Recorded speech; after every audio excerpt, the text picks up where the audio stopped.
Bendito sea mi Dios. Vamos a continuar con el capítulo 10 del libro de Hechos, que lo empezamos esta mañana, amén. Y vamos a terminar, si Dios nos permite, poder concluir con el capítulo 10, amén. Y que sea Dios iluminándonos por su Santo Espíritu y por su palabra, dándonos entendimiento para comprender lo que está revelado, lo que está oculto aquí, amén. Y que sea Dios ministrando y edificando nuestras vidas, amén. Antes de comenzar con el libro de Hechos, quiero que me acompañen al libro de Ezequiel, capítulo 4. El Nabí Ezequiel, o el profeta Ezequiel,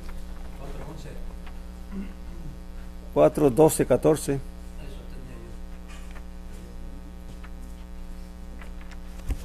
Amén. Ezequiel capítulo 4, versículos 12 al 14. Y quiero que lo conozcamos para que entendamos que lo que le pasó a Kefas, a Pedro, no fue algo nuevo. Amén. De que Dios le pidiera a un siervo de él hacer algo que va contra la Torá, contra la misma instrucción que Dios mismo había dado. Vamos a ver que Dios antiguamente a otro profeta también le pidió hacer algo que iba contra la Torá, contra el mandamiento de Dios. Amén. Ahora, ¿por qué Dios lo hace? Es la forma como Dios procede para instruir a los profetas, para darles a entender y a comprender el mensaje que Él quiere que ellos transmitan, o lo que Él quiere que ellos hagan. Amén. No es que está incitándolos a que transgredan el mandamiento, sino que realmente puedan comprender el mensaje de lo que Él quiere que ellos transmitan. Amén. Y recordemos que para entender el contexto del profeta Ezequiel, el profeta Ezequiel fue llevado al exilio por los babilonios, ¿verdad? Cuando vino Nabucodonosor y destruyó Jerusalén y destruyó el templo y se llevó cautivo a mucho pueblo, a Babilonia. El profeta Ezequiel también fue llevado con ellos, amén. Y allí en Babilonia Dios lo usó para darle dirección al pueblo, para darle revelación al pueblo y para darle profecía acerca de las cosas futuras que iban a ocurrir y de las cosas que estaban a punto de ocurrir. Amén. Recordemos que Ezequiel fue transportado a Babilonia antes que Jerusalén y el templo fueran destruidos. Y él desde el extranjero les muestra, o Dios Elohim a través de él les va a mostrar a los cautivos que están en Babilonia ya cómo Jerusalén y el templo iban a ser destruidos. Amén. Y en esa profecía, hablando del castigo, por qué Dios lo iba a hacer y todo esto, el Señor le invita a Ezequiel que haga algo que va contra la misma Torá. Amén. Dice el versículo 12 y 14 del capítulo 4, dice: comerás también una hogaza de cebada que cocerás delante de ellos sobre excremento humano. Y dijo Yahweh: así comerán los hijos de Israel su pan inmundo entre las naciones a donde yo los dispersé. Y dije, o sea el profeta: ay, Adonai Yahweh, he aquí que mi alma no ha sido contaminada desde mi juventud hasta ahora. No he comido cosa mortecina, ni despedazada por las fieras, ni ha entrado en mi boca carne de desecho. Amén.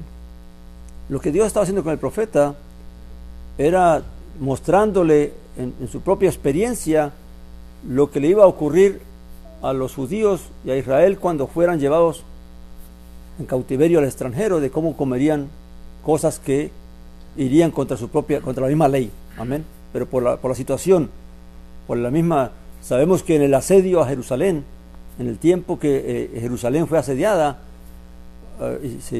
pasaron muchas necesidades, hicieron cosas que no debieron hacer por la misma necesidad. Y aquí lo que Dios está haciendo con el profeta es el hecho de que él haga delante de los que están cautivos todo esto para que ellos vean lo que le va a ocurrir a los que están aún en Jerusalén, para que cuando sean llevados cautivos, amén. Y entre ellos, entre esa experiencia, le dice que cocine el pan, porque el pan se cocinaba debajo de las brasas, ¿verdad? Se hacía brasa y se metía el pan debajo de las brasas para que se cocinara. Pero aquí no eran brasas, sino que era estiércol humano, amén, que iba contra la misma Torá, porque la Torá prohibía tocar la inmundicia, ¿verdad? Inclusive si usted iba y usted pisaba inmundicia, usted quedaba impuro todo el día, amén. Y entonces el profeta le dice esto: Señor, mi boca no ha entrado, ¿cómo voy a hacer esto si mi boca nunca, de mi juventud, nunca he comido cosa inmunda ni nada de esto, amén? Que es las mismas palabras que usa Pedro, ¿verdad? Cuando dice, Señor, desde mi juventud yo no he comido cosa común o inmunda. Entonces vemos que esto es algo que es la forma como Dios ministra a su siervo para hacerle entender, o para que ellos puedan llevar el mensaje que Él quiere que lleven o hagan, amén. Así que no es lo que le pasó a Pedro cuando vio la visión de los animales allí en el lienzo, no era algo extraño, era algo que ya Dios se conocía por medio del pueblo, de que Dios es la forma como Dios instruía, como Dios revelaba las cosas, amén. Pero eso no quiere decir que Dios incitaba a que ellos realmente lo hicieran, amén. Realmente también Dios probaba el corazón de ellos, ¿verdad? Y la fidelidad de ellos hacia la Torá, amén. Entonces vemos que claramente luego Dios le concede que use estiércol de animal, ¿verdad? Para que no haga estiércol humano.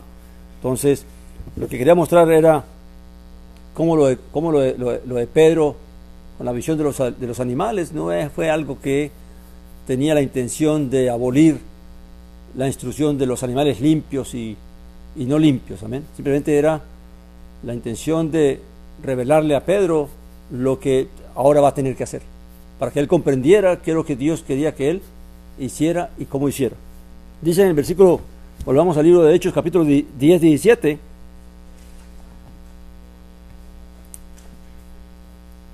Dice: y mientras Pedro estaba perplejo en sí mismo, pensando qué sería la visión que había visto, he aquí los varones enviados por Cornelio, habiendo averiguado por la casa de Simón, aparecieron a la puerta, ¿verdad? Vamos, 10, 17 de hecho, ¿verdad? El 18 dice: y llamando preguntaban, ¿posa aquí Simón, el que llaman Pedro o Kefas?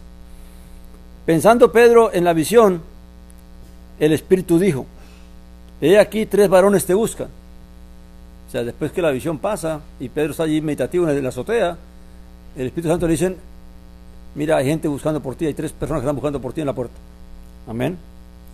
Esto claramente es una experiencia que solamente los discípulos, y muy pocos se les concede tener una experiencia esta en que el Espíritu Santo te hable de tal manera que tengas esta relación tan íntima con el Espíritu de Dios. Amén. Realmente a ellos se les concedió por la bendición que Dios les concedió de ser discípulos, de ser profetas, de ser siervos de Dios. Amén. A este nivel. Y dice que así que levántate, le dice el Espíritu, baja y ve con ellos. ¿Sin qué? Sin dudar, porque yo los he enviado. Ahora, claramente el que lo envió fue ¿quién? Cornelio, ¿verdad? Pero Cornelio los envió porque el ángel se lo dijo, ¿verdad? Así que ¿de dónde vino la orden de que se hiciera todo eso? De Dios mismo, de arriba, amén. Por eso dice el Espíritu, yo los envié, amén. Ahora dice, lo importante es que dice, no dudes. ¿Por qué? Porque Pedro, cuando baje y vea que son extranjeros, que son gentiles, va a dudar de querer ir, o iba a dudar de querer ir, amén. Bajando entonces Pedro hacia los varones, dijo: he aquí yo soy el que buscáis. ¿Cuál es la razón por la que estáis aquí?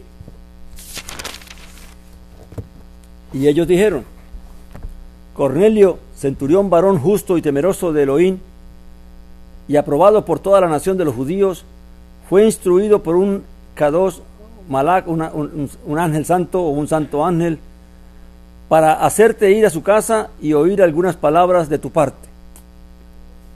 Entonces, invitándolos a entrar, los hospedó. y al día siguiente levantándose fue con ellos junto con algunos de los hermanos de Jope. Y algunos creyentes también lo acompañaron, amén. Claramente el solo hecho de que él hiciera entrar a estos gentiles a la casa de Simón, pues ya era un avance.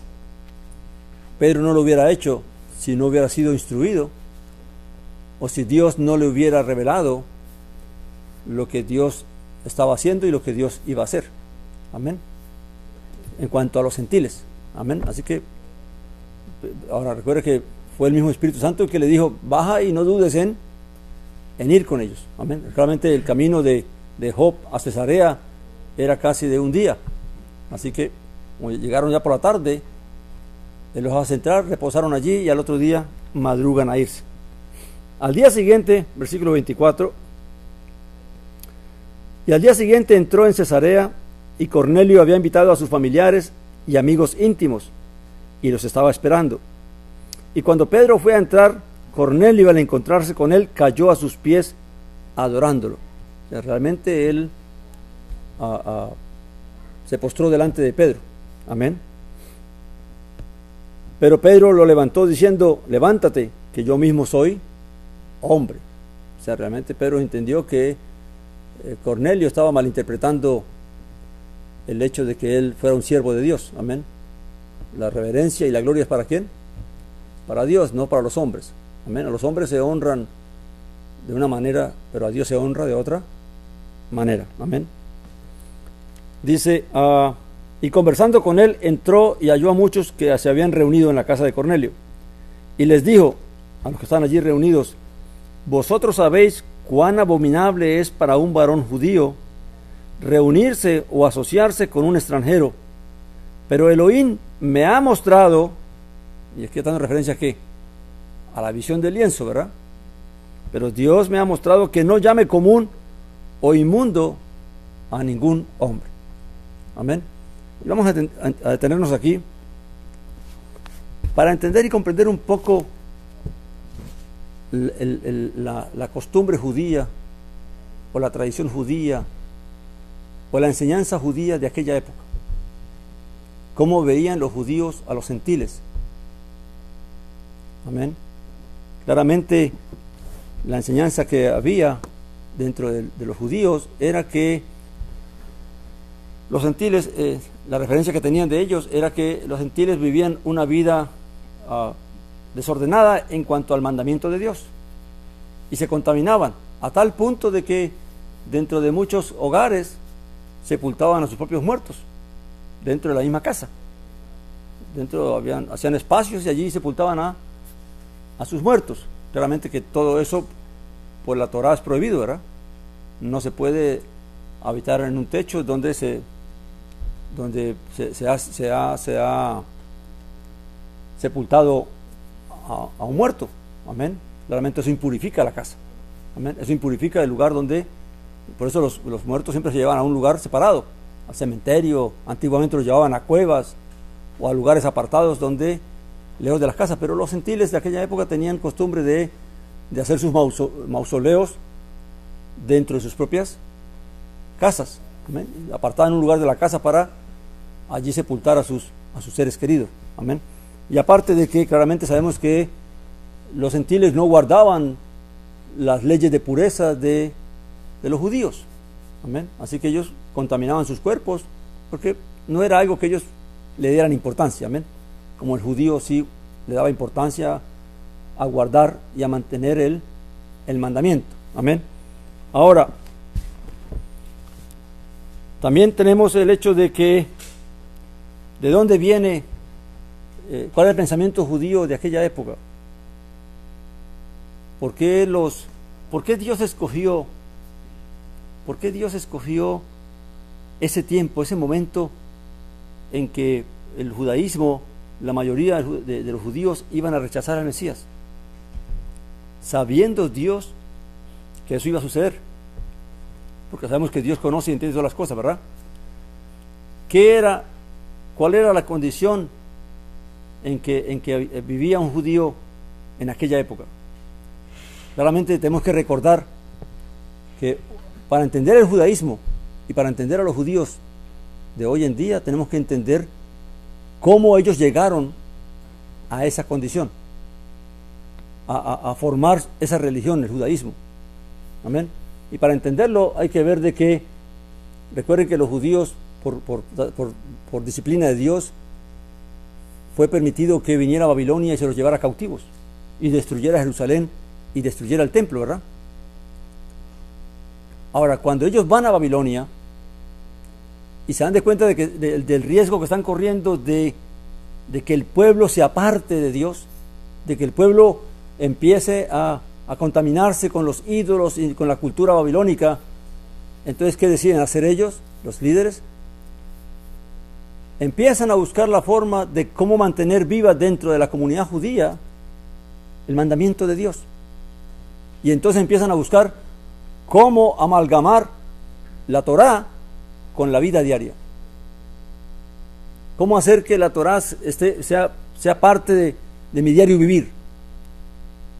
Y ahí es que empiezan entonces a crear todas estas tradiciones de cómo se celebra el Shabbat, cómo se celebran las fiestas y todas estas cosas. Pero todo fue un deseo de querer unir al pueblo con el mandamiento, para que el pueblo no se contaminara, para que el pueblo no se terminara apartándose realmente de la identidad judía que eran, de ser judíos, y sobre todo del mandamiento de Dios, entendiendo de que estaban ahí en Babilonia, era por castigo de Dios, por haberse ellos rebelado, por haberse ellos desobedecido a Dios. Así que ellos ahora tienen que pensar cómo hacer para que esto no vaya a ser peor. Ya estamos fuera de Israel, estamos fuera de Jerusalén. Ahora corremos el riesgo que estando viviendo en un país pagano, en una nación idólatra, todo el pueblo termine ¿qué? Volviéndose idólatra y olvidándose de la ley de Dios y olvidándose del pacto y olvidándose de todo. Así que ellos tienen que tratar de hacer ¿qué? Cómo mantener al pueblo unido a la Torá. Amén. Regresan de Babilonia 70 años después y ahora vienen una serie de conflictos, estando ya en la tierra de Canaán, la tierra de Israel nuevamente. Vienen los helenistas, vienen los griegos a quererles quitar su religión, a quererles prohibir la Torá y prohibir los mandamientos de Dios, y ellos luchan contra los griegos para poder sostener su fe, para poder guardar el mandamiento, para poder mantener el pacto con Dios. Y todo eso lo que hace es que ellos se afiancen más a la ley de Dios, se afiancen más al mandamiento para poder perpetuar y perseverar como pueblo y mantener la identidad y mantener la tradición. Y en todo eso, en ese tiempo, en esas luchas, luego vienen los romanos, y antes de que vengan los romanos hubieron otras luchas. Todo eso lo que hicieron los líderes de aquella época fue tratar de cómo mantener al pueblo, hacerle como una protección al pueblo, un vallado al pueblo, para que el pueblo se mantuviera bajo ese vallado, bajo esa cerca. Amén. Y cómo hacer que la Torá fuera parte del diario vivir. Y por eso cuando viene el Mesías, entonces encuentra al pueblo judío lleno de un montón de tradiciones. En todo envolvían ¿qué? La Torá. La pureza la llevaron al extremo de que lo puedes contaminar con manos sucias. Tienes que lavarte las manos antes de comer. Tienes que lavar las ollas de cierta manera, los trastes de cierta manera. Y en todos los aspectos de la vida lo amalgamaron con los mandamientos. Y por eso cuando vino el maestro, no solamente encontró que estaba la ley de Dios, la Torá de Moisés, sino que ahora había una tradición de los ancianos, unos mandamientos de los ancianos. Y dentro de esos mandamientos también aparece, porque en ninguna parte en la Torá Dios prohíbe que un israelita o que un gentil se haga pueblo de Dios. No se prohíbe eso. Amén. Pero ellos ahora ven al gentil como algo aparte, algo que contamina, algo que va a afectar nuestra vida, y entonces se establece esa pared de división que es la que Pablo habla en Efesios, de cómo el Mesías con su muerte derribó esa pared que dividía a los gentiles de los judíos. Y ahora por la fe los dos venimos a ser un solo ¿qué? Un solo pueblo. Entonces lo que Pedro está diciendo aquí es trayendo a la mente de Cornelio el hecho que él sabe de que cómo es abominable para un judío ir a la casa de o convivir con un gentil, pero no porque Dios lo haya establecido, sino que la tradición de los ancianos la había ¿qué?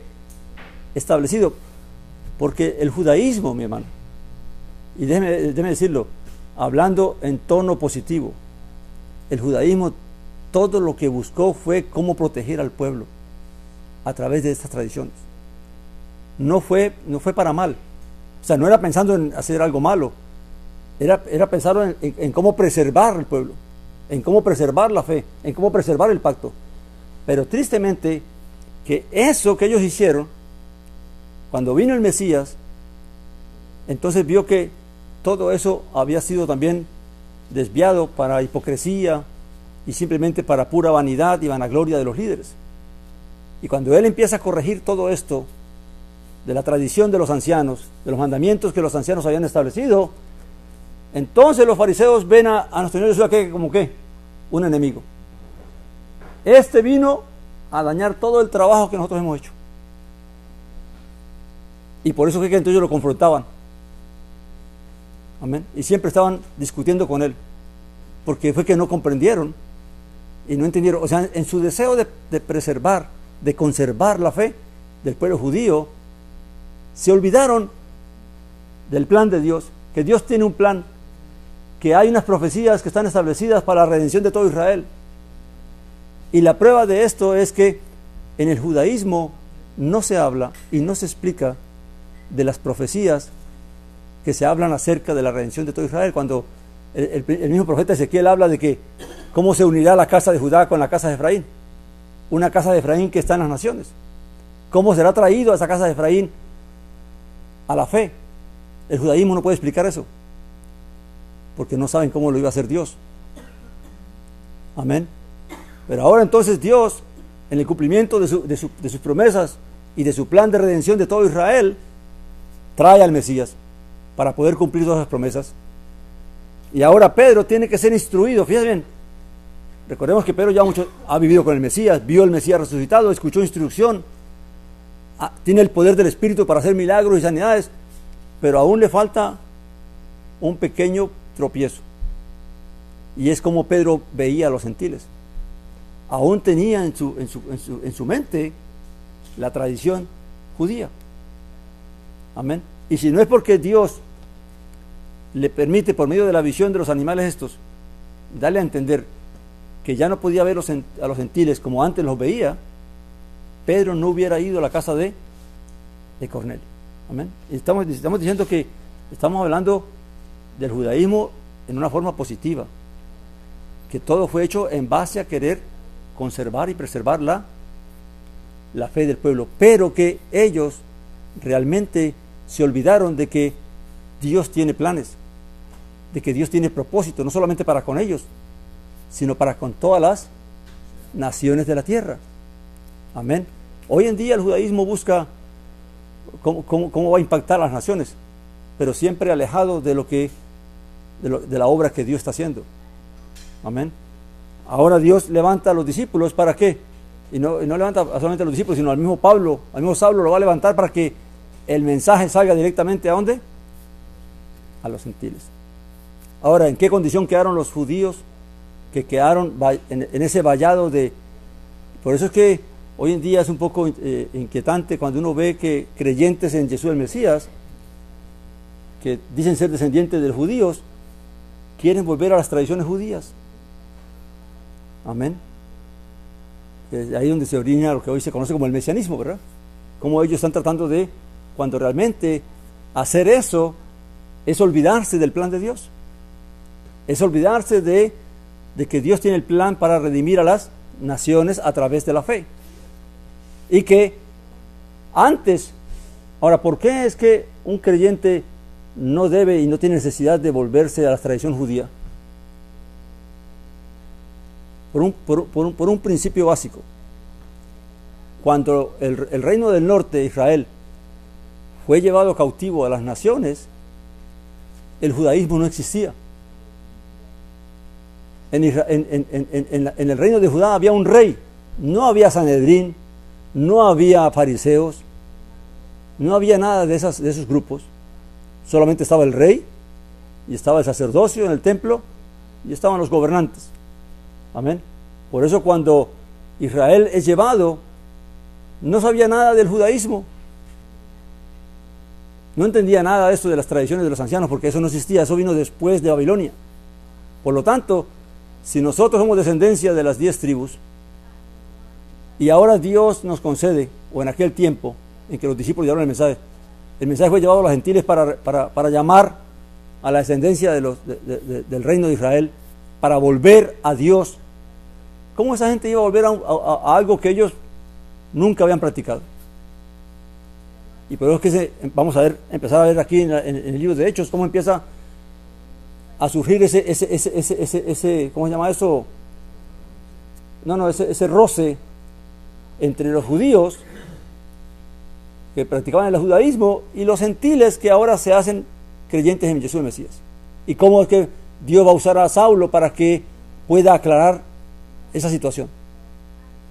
Amén. Y por eso es que vienen las cartas de Pablo a explicar la diferencia entre un gentil que es creyente o de uno que era gentil que ahora es creyente y de un judío.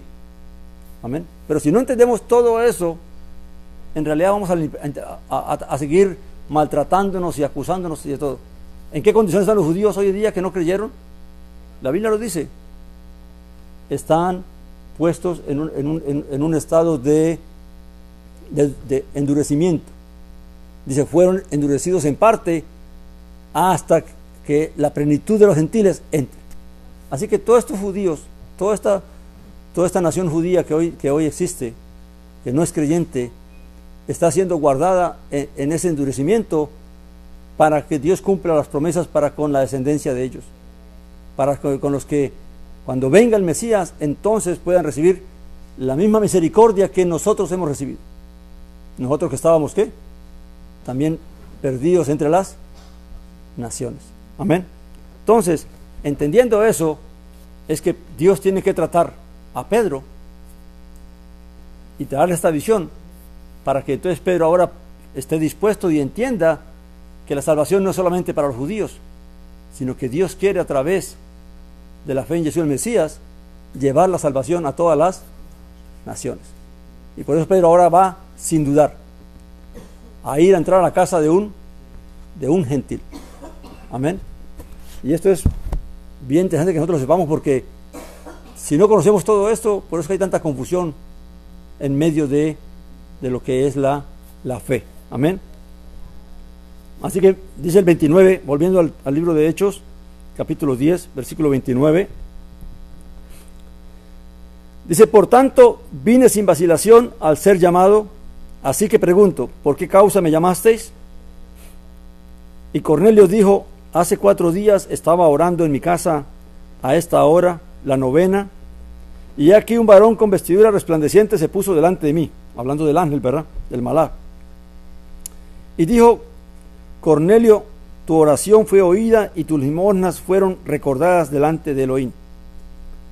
Envía pues a Jope e invita a Simón, quien es llamado Pedro, posa en casa de Simón, un curtidor junto al mar. Así que enseguida envía a ti, y tú hiciste bien en venir. Ahora pues, todos nosotros estamos aquí delante de Elohim para oír todo lo que el Señor te ha ordenado. Entonces Pedro tomó la palabra y dijo, en verdad comprendo que Dios no hace acepción de personas. ¿Pero por qué comprende Pedro ahora esto? Porque Dios lo preparó. Dios le permitió entender y comprender lo que era el plan de Dios. Claramente recuerde, el judaísmo se quedó encerrado en su vallado. Amén. Y vieron a Yeshua como un peligro para todo lo que ellos habían hecho. Amén. Pero los que creyeron en Jesús el Mesías fueron capacitados por Dios para poder entender y comprender la obra de Dios y el plan de Dios a través de Yeshua el Mesías. Amén. Dice el 35, siguiendo Pedro con que Dios no hace acepción de personas, dice, sino que de toda nación se agrada del que le teme y hace justicia. Es lo que hablamos esta mañana, ¿verdad? No hay una persona en el mundo que llegue a conocer de Dios y le tema a Dios y practique la justicia que Dios manda, que Dios no se revele a esa persona. Amén. Porque Dios está buscando ¿qué? Verdaderos adoradores en espíritu y en verdad. Dios no está buscando religión, ni está buscando religiosos. Está buscando gente que realmente le crean y vivan conforme a su sabiduría, a su mandamiento, a su voluntad. Amén. Porque al fin y al cabo es Él el que va a demostrar que esa fe va a ser recompensada. Amén. Es Dios el que va a demostrar quién estaba equivocado y quién no estaba equivocado. Dice el 36. Él envió palabra, hablando ya de lo que es la obra de Dios. Dice Él, o sea el Padre, envió palabra a los hijos de Israel, proclamando la paz por medio de Jesús el Mesías, quien es Señor de todos. Vosotros sabéis la palabra que se divulgó por toda Judea, comenzando desde Galilea, después del bautismo que proclamó Juan el Bautista, ¿verdad? Respecto a Jesús de Nazaret, cómo Elohim lo ungió a Jesús con el Espíritu Santo y poder. Este anduvo haciendo el bien y sanando a todos los oprimidos por el diablo, porque Elohim estaba con él. Y nosotros somos testigos de todas las cosas que hizo, tanto en la región de los judíos como en Jerusalén.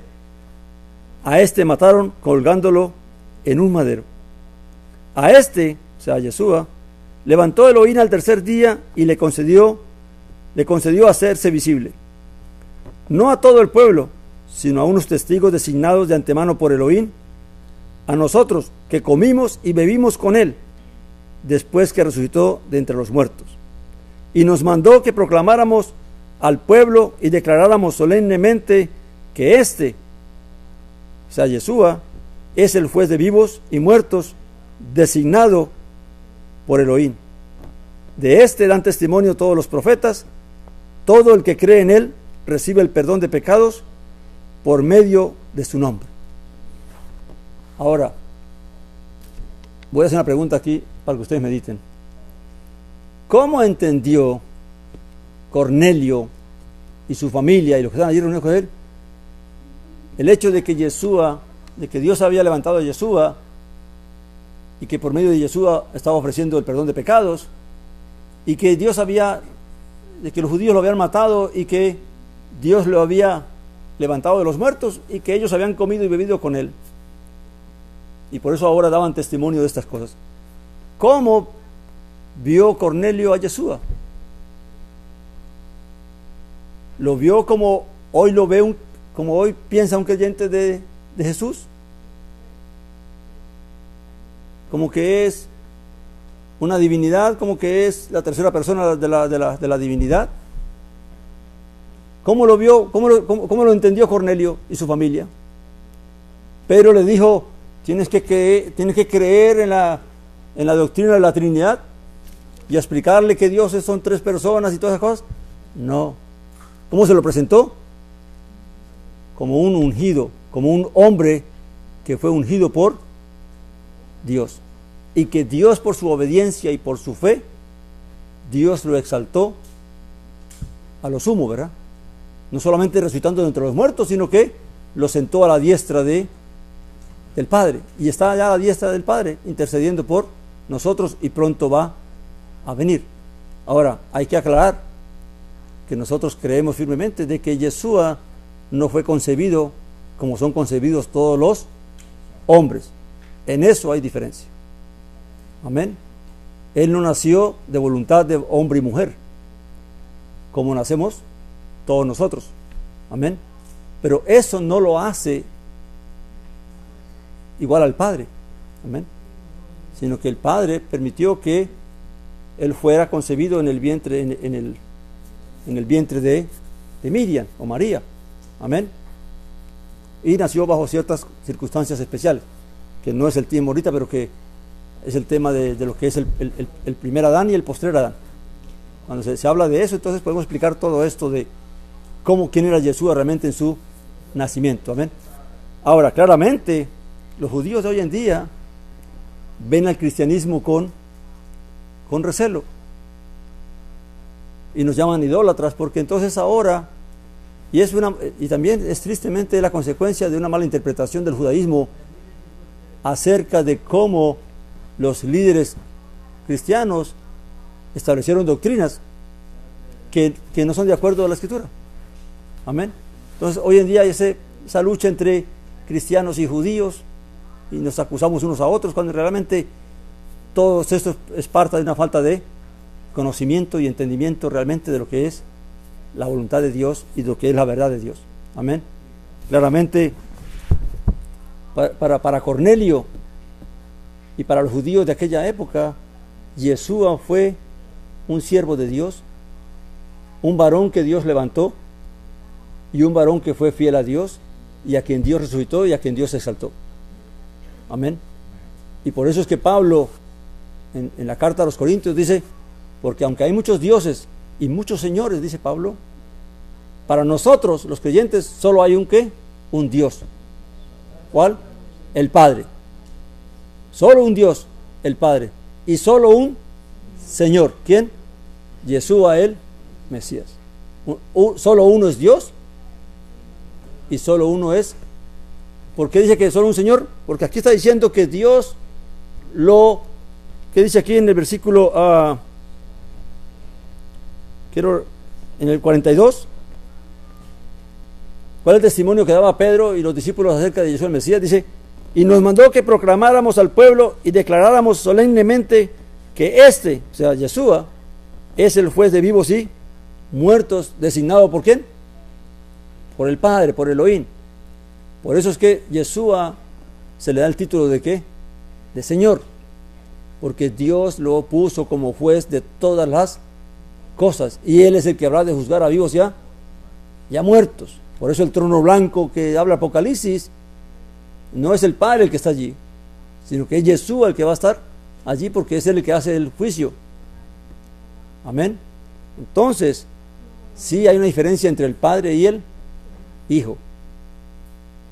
Del Padre procede todo, pero por medio del Hijo lo recibimos todo. El Padre es la fuente y el Hijo es el medio por el cual nosotros recibimos las cosas.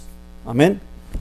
Ahora, habría que estudiar el tema de qué significa el Ben Elohim, el Hijo de Dios. ¿Qué es esa palabra? ¿Qué significa? ¿Por qué? ¿Qué significa ese título? Para poder entender y comprender realmente por qué es que a Yeshua, no solamente a Yeshua, sino a todo creyente se le da el título de Hijo de Dios. O la gente dice, no, es que todos somos hijos de Dios. ¿Qué significa eso realmente? Amén. Pero vamos a dejarlo allí. Vamos a continuar con el capítulo para terminar. El tiempo se nos fue. Dice, aún estaba hablando Pedro estas palabras cuando el Espíritu Santo cayó sobre todos los que oían la palabra. O sea, Cornelio y toda su familia recibieron la unción del Espíritu Santo. Dice, y los fieles de la circuncisión que habían ido con Pedro, o sea, que eran judíos, se asombraron de que también sobre los gentiles había sido derramado el don del Espíritu Santo. ¿Por qué? Claramente porque ellos no tenían ni idea de eso. El judaísmo no hablaba nada de eso, no enseñaba nada de eso. El judaísmo no explica el cumplimiento de las promesas. El cumplimiento de las promesas vino a ser revelado y conocido por la revelación del Espíritu Santo. Por eso Pablo habla de que el misterio que estaba oculto. ¿Cuál misterio? Pues todas las profecías que estaban dichas, pero que nadie sabía cómo se iban a cumplir. Y ahora se estaba viendo ¿qué? El cumplimiento de ellas. Y eso el judaísmo no lo puede explicar. El judaísmo se quedó encerrado en su protección. Amén. Y no lo estamos diciendo en un sentido malo. Así Dios lo quiso. Porque Dios mismo dice que son guardados en esa dureza de corazón hasta que se cumpla el plan de Dios. Amén. Y cuando todo se cumpla, entonces la generación de ellos, la descendencia de ellos que vea, entonces Dios también va a tener misericordia de ellos. Por eso no podemos juzgarlos unos a otros. Todas las acusaciones que hay entre unos y otros es falta de conocimiento y falta de entendimiento. Amén. Y dice, que se quedaron admirados porque los oían, versículo 46, porque los oían hablando en lenguas y magnificando a Elohim, a Dios. Entonces Pedro continuó. Y aquí, ¿por qué Pedro dice estas palabras? Dice, ¿puede acaso alguno impedir el agua para que no sean bautizados estos que también han recibido el Espíritu Santo como nosotros? ¿Por qué Pedro hace esa pregunta y a quién se la hace? Dice, ¿puede acaso alguno impedir el agua para que no sean bautizados estos que también han recibido el Espíritu Santo con nosotros? Porque recuerde que al que Dios preparó fue a Pedro, no a los que lo acompañaron. Los judíos que fueron con él no sabían nada de lo que Pedro había visto. Por eso es que le pregunta es a ellos, a los que fueron con él de la circuncisión. Dice, ¿van ustedes a impedir que estos sean bautizados? Viendo que han recibido el poder del Espíritu Santo. Amén. Claramente dice, y mandó que fueran bautizados en el nombre de Jesús el Mesías. Después de esto le rogaron que se quedara por algunos días. O sea, aun cuando ya habían recibido el Espíritu Santo, Pedro ordenó que fueran ¿qué? Bautizados. Ya hemos hablado de por qué es necesario ser bautizado, ¿verdad? Porque el bautismo tiene que ver con el perdón de los pecados que uno ha cometido y con el comenzar una nueva vida. Amén. Entonces, claramente, toda persona que cree tiene que bautizarse, realmente entendiendo por qué es necesario hacerlo y qué es lo que por qué Dios lo manda a hacer. Amén. Entonces, claramente, cuando Dios nos permite poder entender y comprender estas cosas, todas esas doctrinas que se inventan, que se sacan, que han hecho tanta división entre unos y otros, realmente vienen a caerse. Si nosotros realmente, ahora, la gente no va a cambiar porque nosotros digamos esto. O sea, la gente seguirá creyendo lo que quiere creer. Amén. Pero para el que quiere creer, pues aquí está la palabra, ¿verdad? Lo que hemos hablado. Y que lo que hemos explicado es de acuerdo a lo que se conoce y se puede investigar y se puede leer en libros y todo esto. Amén. En cuanto al judaísmo y a los fariseos y todo esto. Amén.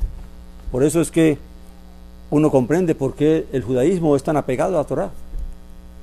Porque fue lo que los salvó, fue lo que los mantuvo como pueblo. Pero eso no era todo.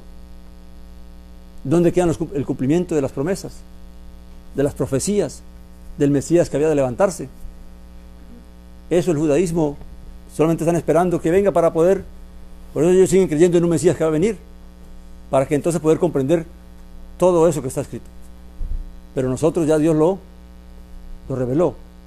Ahora claramente no podemos recibir la doctrina que se ha inventado la religión cristiana en cuanto a la divinidad de Yeshua y en cuanto a la Trinidad y todas esas cosas que tristemente se enseñan que son contrarias a lo que la Escritura nos revela y nos enseña. Amén.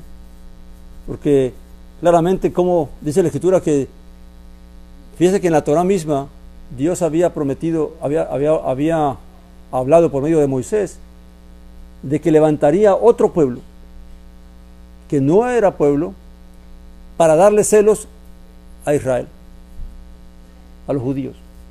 Desde la Torá está en el libro de Devarim, de Deuteronomio, allí está escrito. Y hoy se habla de eso. Pablo mismo hablaba de eso, ¿verdad? Pablo mismo decía, yo quisiera poder crear celos en mi pueblo para que crean también. ¿Cómo el cristianismo va a producirle celos al judaísmo cuando el judaísmo lo ve es como idólatra? Amén. Si vivimos la fe como Dios realmente la ha establecido, como quiere que la vivamos, entonces ahí realmente sí despertaríamos a celos al pueblo judío. Cuando limpiemos nuestra fe de todas esas falsas doctrinas y enseñanzas que no son de acuerdo a la Escritura. Cuando vivamos conforme a lo que Dios estableció, no siguiendo la tradición judía, recuerde, no buscando ahora convertirnos a hacer las tradiciones de los ancianos, sino el mandamiento de Dios, a cumplir la Torá, la instrucción de Dios, porque hay que separar lo que es la instrucción de Dios, la Torá, de lo que son los mandamientos de los ancianos, de los hombres, lo que llama la Torah oral. Amén. Que eso fue algo que ellos, en su buen deseo de querer proteger al pueblo y conservar al pueblo, lo hicieron, pero que claramente las buenas intenciones también nos pueden llevar por un camino equivocado. Amén. No sé si hay alguna pregunta.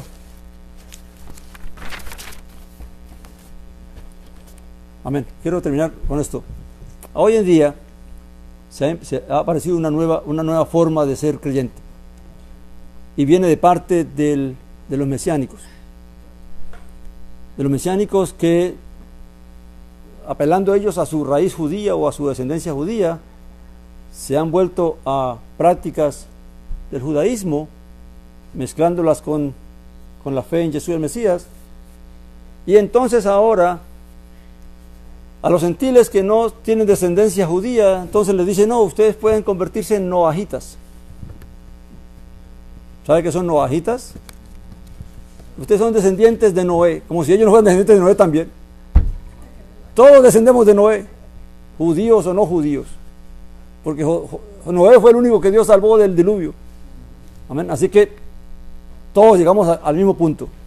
Pero fíjense ustedes cómo los hombres, en su ignorancia o en su deseo de establecer cosas, tergiversan todo. Y ahora hay un montón de gente que se cree noahita. Amén. Cuando lo que Dios quería hacer era que concedernos a todos la ciudadanía de Israel. Ya no hay extranjeros, sino que todos, dice, por la fe en Jesús el Mesías, todos somos conciudadanos de Israel. Amén. Y que nadie puede verse como extranjero. Que no seamos judíos es una cosa, pero Israel es otra cosa. Amén. Y eso tenemos que aprenderlo nosotros, porque tristemente esta enseñanza está pululando hoy en día. Y mucha gente se identifica como noahita, porque otros se identifican como judíos.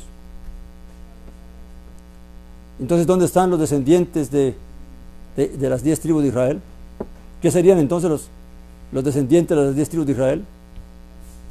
Israelitas. Amén. Volver a la fe de sus padres, volver al Elohim de Israel. ¿Qué nos convierte? En Israel. Y Dios está formando a Israel. Amén. Dios no hace, que dijo Pedro, Dios no hace acepción de personas, sino que en todo lugar y en cada nación Dios se agrada del que le teme y practica la justicia. Amén. Así que si realmente hemos creído y estamos siguiendo y entendiendo la palabra de Dios, entonces somos Israel. Amén. Pero tenemos que limpiar nuestra fe también de mucha contaminación, mi hermano. Ok, mi hermano, no sé si hay alguna pregunta o un comentario. Ya.